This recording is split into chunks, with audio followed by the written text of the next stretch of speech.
écrit seulement, on ne va pas lire ça. De la maladie à la guérison. Alléluia. De la maladie à la guérison. Peut-être ta maladie là, les médecins disent on ne peut rien. Désolé. Désolé. Les médecins peut-être ont dit il faut les ramener seulement à la maison, attendez seulement les jours où Dieu va récupérer son âme. Mais là, ce sont les médecins qui disent. Mais Dieu n'a pas encore prononcé sa dernière phrase. Alléluia. Le dernier mot est réservé à l'Éternel. Si les gens te disent des choses négatives, dis-leur ouvertement. Quand vous finissez de dire tout ce que vous dites là, mettez quoi? Virgule.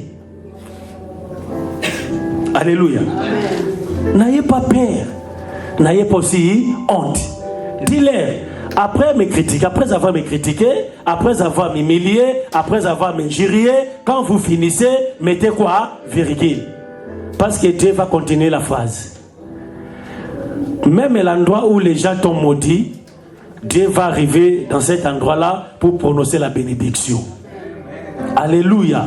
Même dans cet endroit-là, les gens qui te critiquent, qui te négligent, qui t'abandonnent, les jours où ils vont comprendre sans toi et ne peut rien, ils vont te chercher comme un Jephthé. Alléluia. De la maladie à la guérison. Là, nous voyons comment, dans Jean 5, 2 à 10, qui dit un homme qui avait la maladie pendant 38 ans. Alléluia. Il n'y a pas l'impossibilité à Dieu. Amen. L'impossibilité n'existe pas dans le monde de Dieu. Dans le monde de Dieu, il y a que la possibilité qui existe. Imaginez-vous quelqu'un qui a fait 38 ans en souffrance avec la maladie, 38 ans. Mais toi aujourd'hui, tu as fait seulement peut-être un mois de la maladie, de la souffrance. Tu dis que Dieu m'a abandonné, Dieu ne me connaît pas, Dieu m'a rejeté, je suis resté seul. Bien aimé, imaginez que cet homme-là, il a fait 38 ans de la souffrance. Mais les jours où Jésus l'a visité, il a oublié ses 38 ans. La Bible dit il avait pris son lit et marcha. Je ne sais pas les jours-là si cet homme-là avait resté même 5 minutes encore devant la piscine. Amen. Amen. Imaginez quelqu'un qui n'a jamais marché pendant 38 ans. Parce que la Bible dit qu'il y avait des boiteux, des paralytiques, de la maladie, toutes les sortes de la maladie. Même si tu as le sida, viens, dès que l'eau est agité, tu te jettes le premier, tu es guéri. Même si tu es paralytique, quand l'eau est agité, tu te jettes. Mais dis-moi, comment quelqu'un qui est paralytique, il peut se déplacer pour se jeter dans la piscine? Alléluia. Amen. Dieu savait que sans mon aide, cet homme-là, il ne peut rien. Parce qu'il y a quelqu'un qui a fait la maux de tête, les douleurs au dos, les douleurs je ne sais pas où. Dès que l'eau est agitée, il est probable pour lui de s'élever, de courir et de se jeter. Mais quelqu'un qui est paralytique, comment il peut se déplacer? Alléluia. C'est pour cela quand Jésus a demandé à cet homme, veux-tu être guéri? Écoutez cet homme. Oh Seigneur, je n'ai personne pour me jeter. Oh. Mais qui t'a dit que je te demande si tu as personne pour te jeter ou non? Moi je te demande tout simplement, est-ce que tu veux être sauvé ou guéri ou pas? Il y a des gens qui ne savent pas répondre. Alléluia. Au lieu de dire seulement oui, il va chercher des midi à 14h, il part à gauche, il retourne à droite. Tu vois, quand je voulais aller, papa tu sais m'avait dit ça. Oh non, Dieu t'a dit, tu veux que ta vie change. Amen. Ne rencontrez pas Dieu tout le temps d'histoire. Oh Seigneur, tout le monde sont contre moi, tout le monde s'est tourné contre moi. Non, Dieu ne t'a pas demandé ça. Car Dieu sait que tu as des ennemis. Il sait que tout autour de toi, il y a des gens qui ne t'aiment pas. Qui ne t'aiment pas. Qui vient à ta perte. Dieu sait. Mais Dieu te demande, tu veux être guéri. Sois béni, Papa Benjamin. Parce qu'on vous a demandé la question, il n'y a que Papa Benjamin qui a répondu. Ah, c'est comme ça que l'enlèvement va surprendre beaucoup de gens. Alléluia. Bien-aimé, cet homme était guéri. Jésus avait dit seulement, prends ton lit et marche. Quelqu'un qui avait 38 ans, il ne marchait pas, maman scellée. Mais les jours-là, avec une seule phrase que Jésus avait prononcée, tous les muscles s'est affermi. Il a pris son lit doucement, sans regarder derrière. Hein? Parce que Jésus avait dit, prends ton lit. Et pourquoi je vais rester encore? Parce que c'est lui qui m'a guéri, il m'a dit de marcher. Si tu veux rester, toi reste là. Moi je vais marcher. Aujourd'hui, Dieu veut que tu marches. Dieu ne veut pas que tu restes assise.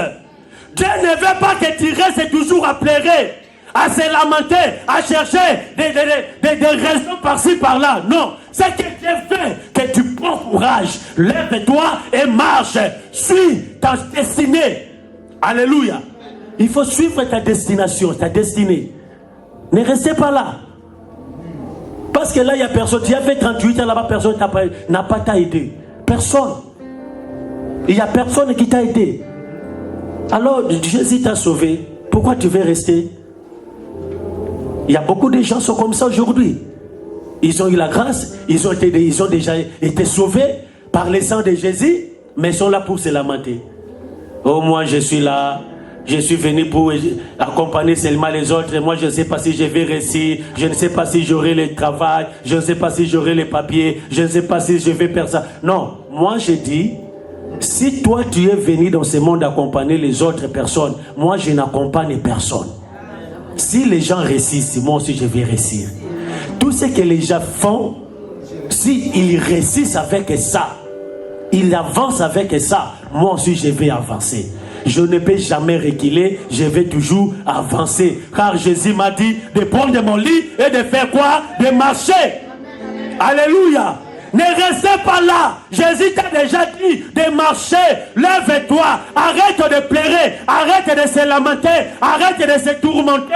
Car Dieu déjà, il a donné déjà son ordre de se lever, de prendre ton lit. C'est quoi les lits? Ce sont les problèmes. Les problèmes, les fatigues, les difficultés. Peut-être qu'il y a des contreventions parce que tu avais fraudé les métros.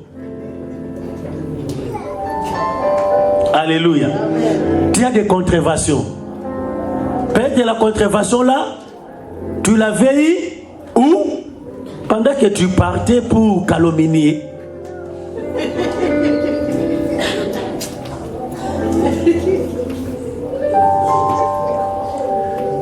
Oh frère, je ne sors pas. Attends, moi j'arrive. J'ai des trucs sérieux à te raconter. Pour faire quoi? Qu'est-ce que tu vas gagner avec ça? Tu pars à pécher. En plus, tu as gagné encore la contrevention. Double conséquence. Tu as péché et tu as eu encore l'amende à payer. Dieu t'a dit de marcher pour de bonnes choses. Lève-toi, marche pour faire du bien. Alléluia. Là où il y a la maladie, viens prier pour les gens afin que les âmes soient sauvées. Là où il y a des brebis égarées, prêche l'évangile comme Jésus nous a recommandé. Jésus ne nous a pas recommandé d'aller faire n'importe quoi. Il nous a recommandé d'aller prêcher l'évangile. Alléluia. Qu'est-ce que tu attends?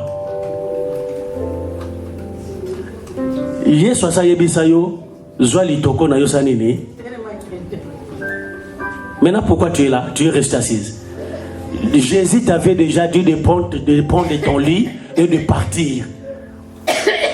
Ou là où tu vas partir, c'est Dieu qui sait.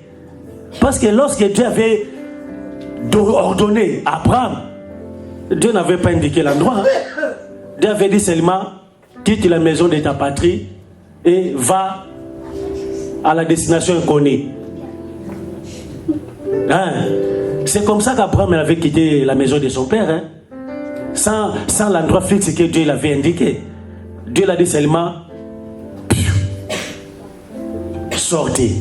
Pourquoi Dieu avait permis à Abraham de sortir de sortir à la maison de son père? Parce que son père, il avait des dieux étrangers qu'il servait. Alléluia. Il avait des dieux étrangers. Dieu ne voulait pas, comme Abraham, il est appelé, il a l'alliance de Dieu. La lumière et les ténèbres ne peuvent pas cohabiter ensemble. C'est pour cela que Dieu avait permis à Abraham de quitter la maison de son père. Alléluia. C'est lui qui ne risque rien, n'a rien. Surtout dans les affaires de Dieu. Dans ton ministère, si tu ne veux pas risquer les critiques, les injures, bien aimé, tu ne peux pas avancer. Alléluia. Gédéon, quand Dieu appelait Gédéon, avant de commencer de faire ce que Dieu lui avait recommandé de faire, la première chose à faire, qu'est-ce que Dieu l'avait dit? De rentrer d'abord chez lui, dans sa maison, de détruire, c'était quoi? Les autels. Alléluia. Parce que son père était un féticheur.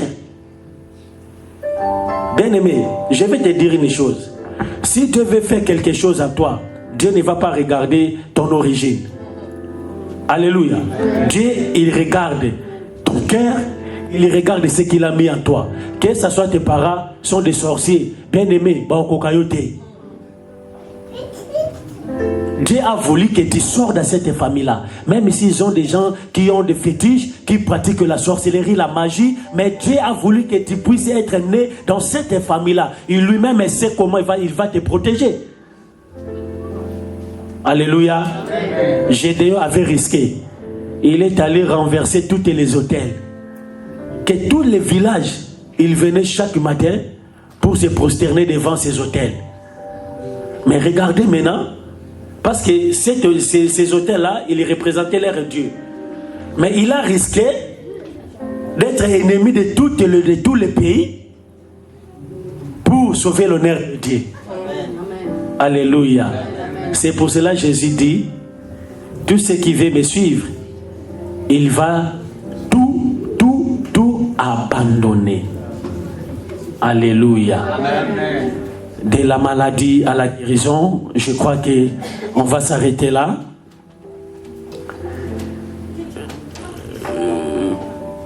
De la bénédiction, de la malédiction à la bénédiction, de la prison à l'excellence. Là, on a vu comment Joseph était dans la prison. Il a quitté la prison jusqu'à où? À l'excellence. Alléluia. Seulement Dieu qui peut faire des choses pareilles. Si ce n'est pas Dieu, personne ne peut les faire. Alléluia. On s'arrête aujourd'hui. De l'Odéba à Jérusalem. De la mort à la vie. De la maladie à la guérison. De la malédiction à la bénédiction. De la prison à l'excellence. De la stérilité à la fécondité. On a vu l'exemple de Anne dans la Bible. Il a quitté le monde, les rangs des stériles. Elle était devenue féconde. Alléluia. De la médiocrité à l'excellence encore. De la poussière à l'élévation. De la croix à la gloire. Alléluia. À la croix de Golgotha, à la croix de Golgotha, oh à la croix de Golgotha, à la croix de Golgotha, oh mon Jésus a tout payé, à la croix de Golgotha, Oh, à la croix de Golgotha. Oh, à la croix de Golgotha. Jésus a tout payé, il a payé. Oh, Jésus a tout payé. Oh, oh, Jésus a tout payé. Oh, Jésus a tout payé. Oh, oh, Jésus a tout payé. Oh, mon papa a tout payé. Oh, oh, Jésus a tout payé. Oh, mon yaya a tout payé. Oh, tu vas dire merci à ton Dieu qui vient de te parler. Élevons nos voix, disons merci à notre Dieu pour cette parole. Disons merci à notre Dieu qui nous a parlé, bien-aimé. Dis merci à ton Dieu qui vient de te parler. Alléluia, cette année, nous voulons voir, nous voulons vivre dans la victoire, nous voulons voir la gloire de Dieu se révéler puissamment. Dis merci encore pour cette parole merveilleuse. Oh, dis merci pour cette parole qui t'a fait du bien, bien-aimé. Dis merci à ton Dieu qui t'a parlé, alléluia. Merci Seigneur, merci Yahweh car tu viens de nous parler. Merci Seigneur car ta parole nous a fait du bien. Nous te bénissons Seigneur, nous te disons merci encore une fois de plus Papa pour ta parole Yahweh. Merci Seigneur, alléluia. Hosanna à toi Jésus, gloire à toi Seigneur, alléluia. Merci Jésus, merci, merci Seigneur. Alléluia. Est-ce que tu peux acclamer pour notre Dieu? Est-ce que tu peux pousser des cris de joie? Alléluia. Gloire à toi Seigneur. Amen. Sans plus tarder, je vais te demander de préparer ton offrande. Nous allons venir donner à notre Dieu avec joie. Prépare ton offrande. Nous allons venir donner à notre Dieu.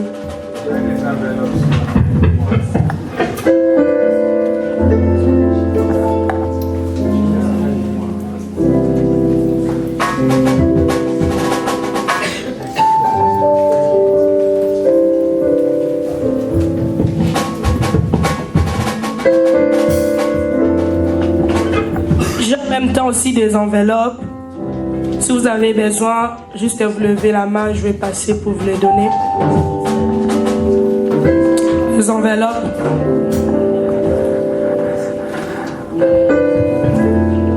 Nous sommes à la fin du mois.